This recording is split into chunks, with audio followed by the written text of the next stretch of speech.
My name is Patricia Henderson, and I'm 62 years old. I'm about to tell you how my big brother protected me from beyond the grave, and how the man I spent 35 years of my life with showed me his true face during the darkest time I'd ever known. It started 3 weeks after we buried my brother Danny at the family cemetery up in northern Michigan, right next to where our parents were laid to rest. Danny was only 65 when the cancer took him. Pancreatic, the worst kind. From diagnosis to funeral, it was 8 months of watching my best friend, my protector, my big brother waste away to nothing. Danny had never married, never had kids. He'd spent his whole life building his construction business, saving his money, and taking care of me whenever I needed it. Even when we were kids, he was always the one making sure I was safe, standing up to anyone who tried to mess with his little sister. I'd been married to Robert Henderson for 35 years. We got married when I was 27 and he was 30. Back then, Robert was charming, hardworking, attentive. He worked as a regional manager for a manufacturing company, and I taught elementary school. We had 2 kids, Michael and Sarah, who were grown now with families of their own living in different states. For most of our marriage, things were fine. Not perfect, but fine. We had our routine, our separate interests, our comfortable life in the suburbs of Detroit. But something changed in Robert about 10 years ago. He became obsessed with money, with retirement planning, with what we had versus what we should have. He started making comments about how teaching didn't pay enough, how we should have invested differently, how other couples our age were traveling and living large while we were still being careful with every dollar. I tried to tell him we were doing fine, that we had enough, but he just got more bitter about it. The truth is, I was content. I loved my job. I loved my students. I had my book club, my gardening, my weekly lunches with friends. But Robert seemed angry all the time, like life had cheated him somehow. Then came Danny's diagnosis. When the doctors told us he had 6 months at best, my whole world stopped. Danny was my only sibling, my only living family besides Robert and the kids. Our parents had passed years ago, and it had always been just me and Danny looking out for each other. I took a leave of absence from school to help Danny through his treatment. He lived 2 hours north of us in Traverse City, in this beautiful house right on Lake Michigan that he'd built himself 20 years ago. The house sat on 5 acres of pristine lakefront property, probably worth close to $2 million now, though Danny never cared about that. He just loved being able to sit on his deck and watch the sun set over the water. Robert wasn't happy about me taking leave. He said I was abandoning our life, neglecting him, wasting time with someone who was going to die anyway. That's exactly how he put it, someone who was going to die anyway. Like my brother's last months on earth were an inconvenience to him. But I didn't care what Robert thought. Danny needed me, and I was going to be there. During those 8 months, Danny and I talked about everything. We reminisced about our childhood, about our parents, about all the times he'd saved my hide when we were kids. We laughed and cried and made peace with what was coming. And about 2 months before he died, Danny started talking about his will and what would happen to his property. He told me he wanted me to have the lake house. He wanted me to have a place where I could go, where I could be happy, where I could remember him. I told him I couldn't accept something that valuable, that it was too much, but Danny insisted. "Patty," he said, using the nickname only he was allowed to use, "I built this house with my own 2 hands. Every board, every nail, and I want you to have it. I want you to sit on that deck and watch the sunsets and know that your big brother is watching them with you." I cried when he said that, but then Danny said something that confused me at the time. "I need to tell you something, and you need to listen carefully," he said, his voice serious despite how weak he'd become. "I don't trust Robert." I started to protest, but he held up his hand. "Just hear me out. I've watched him over the years, Patty. I've seen how he talks about money, how he looks at people who have more than him, and I've seen how he's treated you lately, the comments he makes. I don't like it. Danny, he's just stressed about retirement. Patty, promise me something. Promise me you'll be careful. Promise me you'll watch out for yourself after I'm gone." The way he said it made my skin prickle. But I promised because he was dying, and I would have promised him anything. What I didn't know then was that Danny had already taken steps to protect me. Big steps. 3 weeks after Danny's funeral, I was still in a fog of grief. I'd returned home to Robert, back to our suburban house that suddenly felt small and suffocating. I missed Danny so much it physically hurt. I'd wake up forgetting he was gone, reaching for my phone to call him before reality came crashing back. Robert seemed different after the funeral. He was being unusually nice to me, making dinner, asking how I was feeling. I thought maybe Danny's death had reminded him that life was short, that he should appreciate what he had. I was so wrong. It was a Tuesday evening when Robert came into the living room where I was looking through old photos of Danny. He sat down next to me with this strange look on his face. "Patricia," he said, using my full name, which he only did when something was serious. "We need to talk about Danny's estate." I looked up at him. "What about it?" "Well, he left you the lake house, right? That's what he told you." "Yes," I said quietly. "But Robert, I don't want to talk about this right now. I'm still grieving." "I understand that, but we need to be practical here. That property is worth at least $2 million. We need to figure out what we're going to do with it." "Do with it?" I was confused. "I'm going to keep it. It was Danny's home. It's where he wanted me to be." Robert's face changed then, just for a second. Something cold flickered across it. "Honey, be reasonable. We don't need a second house. We should sell it and split the money. We could pay off the mortgage here, travel, actually enjoy our retirement." "Robert, Danny wanted me to have that house. He built it himself. I can't just sell it." "Patricia," his voice got harder now, "we've been married for 35 years. In Michigan, that's community property. Anything you inherit becomes part of our marital assets. So technically, half of that house is mine. We need to sell it and divide the money fairly." I felt like I'd been slapped. "Fairly? My brother just died. He left me his home, the place he loved most in the world, and you want to sell it for money? I want what's legally mine," he said. "And I think you'll find that I'm entitled to half of that inheritance. So you can either agree to sell it willingly, or we can get lawyers involved. Your choice." I stood up, shaking. "Get out of this room, Robert. Just get out." He stood slowly, but before he left, he said something that made my blood run cold. "You might want to think carefully about this, Patricia. You're not getting any younger, and you'd be amazed how expensive a divorce can get at our age. But if that's what you want, we can go down that road." He left me standing there, and for the first time in 35 years of marriage, I was truly afraid of my husband. The next morning, Robert was gone before I woke up. He'd left a note saying he was staying with his brother for a few days to give me time to think about things. That's when I called Danny's lawyer, a man named Thomas Burke who'd handled all of Danny's business affairs for years. Mr. Burke asked me to come to his office in Traverse City. I drove up that afternoon, my hands shaking on the steering wheel the whole way. When I walked into his office, Mr. Burke stood up and gave me a sad smile. "Mrs. Henderson, I'm so sorry about Danny. He was a good man." "Thank you," I managed to say. He gestured for me to sit down, and I noticed he had several folders on his desk. "I'm glad you called," he said. "Danny left specific instructions that I was to meet with you exactly 3 weeks after his funeral. No sooner, no later. He said you'd need that time to see clearly." "See what clearly?" Mr. Burke opened one of the folders. "Mrs. Henderson, did Danny ever discuss with you how he wanted to handle the lake house property?" "He said he wanted me to have it." "But Mr. Burke, my husband says that because we're married, he's entitled to half of it as community property. Is that true?" Mr. Burke smiled, and it was the same kind of knowing smile I'd seen on Danny's face so many times. "That's what your husband thinks. But Danny anticipated this might happen. In fact, he told me almost word for word what Robert would say." I felt tears spring to my eyes. "He knew?" "He knew. Patricia, your brother was a very perceptive man, and he'd been watching Robert for years. He saw things you didn't want to see." Mr. Burke pulled out a document and slid it across the desk to me. 6 months ago, long before he got too sick to handle his affairs, Danny executed what's called a quitclaim deed. He transferred ownership of the lake house property entirely into your name. Not as an inheritance, but as a gift given before his death. I stared at the document. "I don't understand. What does this mean?" "It means that as of 6 months ago, you have been the sole owner of that property. It was never part of Danny's estate. It never went through probate.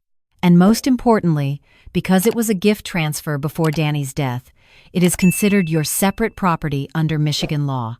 Even in a marriage, gifts received by one spouse from a third party remain that spouse's separate property. Robert has no claim to it whatsoever, not one penny. I couldn't breathe. Danny did this? He planned this?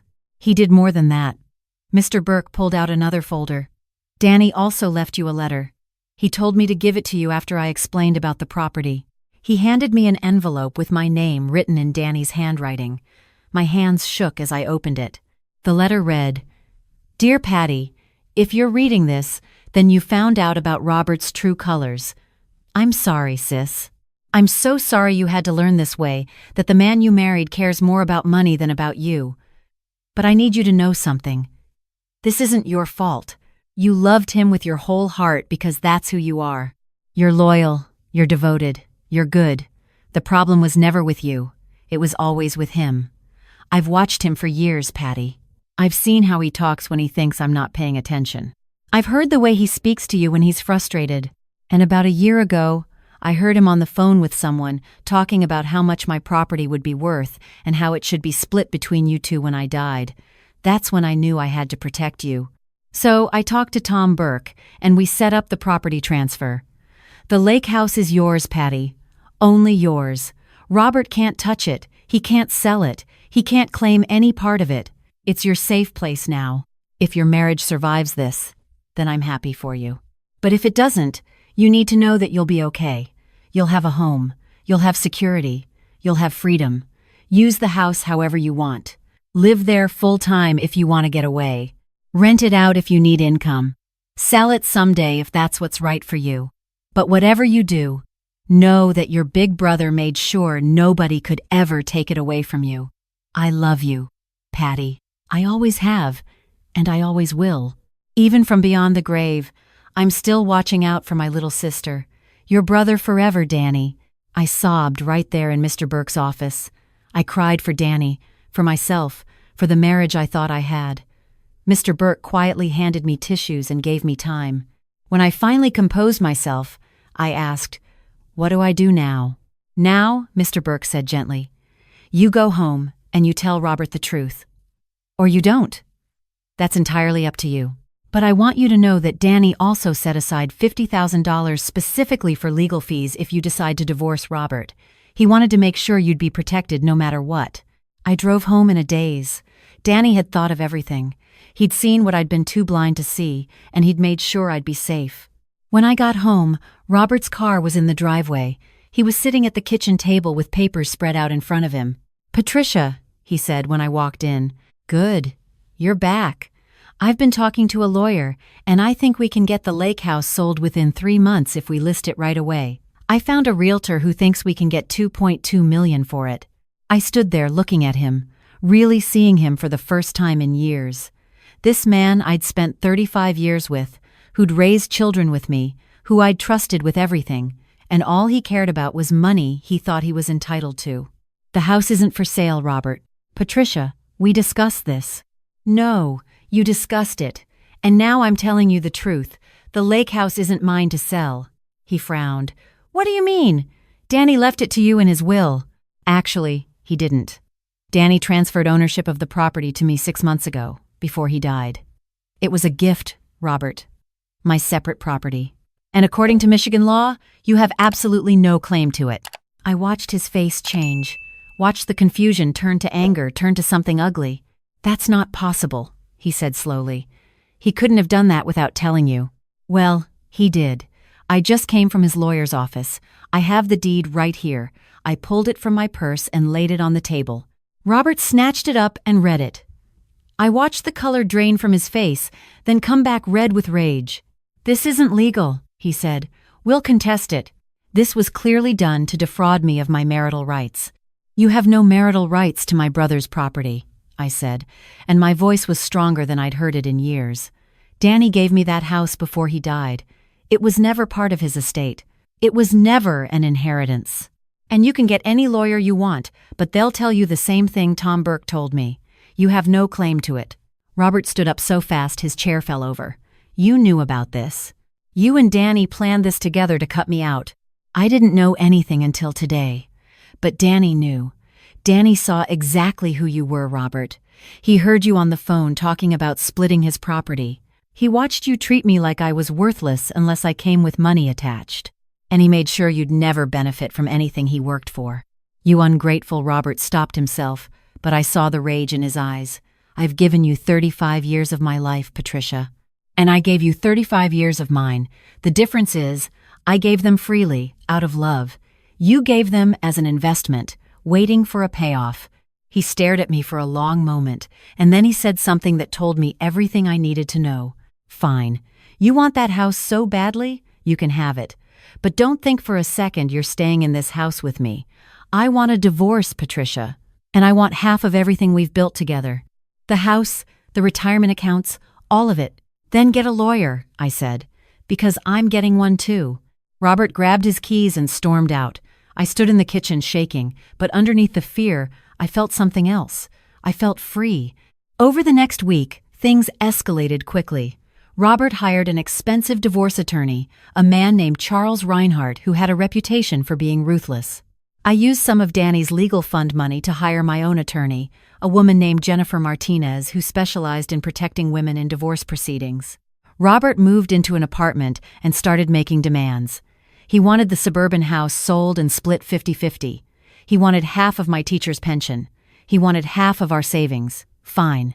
I could live with all of that. What I couldn't live with was what he tried to do next. 2 weeks after our fight, Jennifer called me with a warning. Patricia, Robert's attorney has filed a motion claiming that the quitclaim deed from your brother was fraudulent. They're arguing that Danny was under duress from his cancer medications when he signed it, and that you coerced him into transferring the property to defraud your husband. I felt sick. Can they do that? They can try. But Patricia, I need you to trust me on this. Tom Burke and I have been talking, and we have evidence that will shut this down completely. Danny anticipated this possibility too. What do you mean? Your brother videotaped the property transfer process.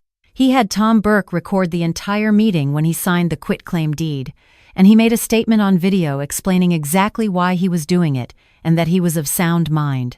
He also had his doctor provide written certification that he was mentally competent at the time. Danny thought of everything. My eyes filled with tears again. Danny had protected me so thoroughly, had anticipated every move Robert would make. But Robert wasn't done. When the video evidence made it clear he had no claim to the lake house, he got desperate. Jennifer called me one evening with urgency in her voice. Patricia, don't go to the lake house right now. Stay in Detroit. What's wrong? Robert drove up there today. Your neighbors called the police because they saw him trying to break into the house. The police arrived and found him attempting to enter through a back window. What? Why would he do that? Patricia, we think he was trying to find the original deed or other documents. Maybe destroy them, maybe forge something. We don't know. But he was arrested for breaking and entering and criminal trespass. I couldn't believe it. My husband of 35 years, arrested for trying to break into my property. The divorce proceedings became ugly after that. Robert tried everything to get at the lake house value. His attorney argued it should be considered when calculating asset division. They tried to claim I'd abandoned the marital home by spending so much time with Danny. They even tried to subpoena my friends from book club to testify that I'd been planning to leave Robert before Danny died. None of it worked. Jennifer and Tom Burke presented the video of Danny's deed transfer, his doctor's certification, character witnesses who testified about Robert's obsession with money, and even a recording from Danny's phone where Robert had left a voicemail asking about the property value while Danny was still alive. The breaking and entering charge was the final nail in the coffin. The judge was not impressed with a man who would try to burglarize his wife's property during divorce proceedings. 6 months after that terrible Tuesday, when Robert revealed his true colors, I sat in family court and listened to the judge deliver his decision. In the matter of Henderson versus Henderson, the judge said, the court finds the following.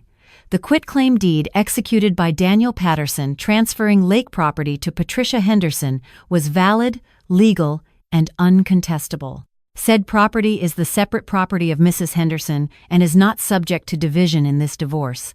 Furthermore, given Mr. Henderson's attempts to illegally access said property and his pattern of harassment, the court awards Mrs. Henderson's sole possession of the marital home for a period of 90 days to allow her time to make arrangements. Robert's face went purple, but his attorney put a hand on his arm to keep him quiet. The court further finds that marital assets, including retirement accounts and savings, shall be divided equally. However, due to Mr. Henderson's criminal actions and bad faith conduct during these proceedings, the court orders him to pay Mrs. Henderson's legal fees in full. This divorce is granted. Just like that, after 35 years, it was over. I walked out of that courtroom feeling lighter than I had in years. Jennifer gave me a hug. "Your brother was a remarkable man," she said. "Yes," I agreed. "He really was." A month later, I moved to the lake house. I sold the suburban house and bought out Robert's half with money I'd saved over the years. He got his share of our retirement accounts and savings, which gave him enough to start over somewhere else. I heard he moved to Florida. I didn't care. My kids were supportive once they learned the truth. They'd seen the changes in their father, too, and they understood why I'd left. Michael and Sarah and their families came to visit me at the lake house that first summer, and we scattered some of Danny's ashes in the water while we watched the sunset. I retired from teaching and started volunteering at the local library in Traverse City. I made new friends, joined a new book club, took up painting. On warm evenings, I'd sit on the deck Danny built and watch the sunset over Lake Michigan, and I'd talk to my big brother. "Thank you," I'd whisper to him. "Thank you for seeing what I couldn't see. Thank you for protecting me. Thank you for giving me my freedom back." Sometimes I still can't believe how close I came to losing everything. If Danny hadn't been so perceptive, if he hadn't taken those steps to protect the property, Robert would have forced me to sell it. He would have taken half the money, and I would have lost the one place my brother wanted me to have. But Danny knew. Somehow, he knew exactly what would happen. He knew that Robert's greed would come out the moment he thought there was money to be had, and he made sure that when it did, I'd be protected. The lake house is worth about $2.3 million now, but I'll never sell it.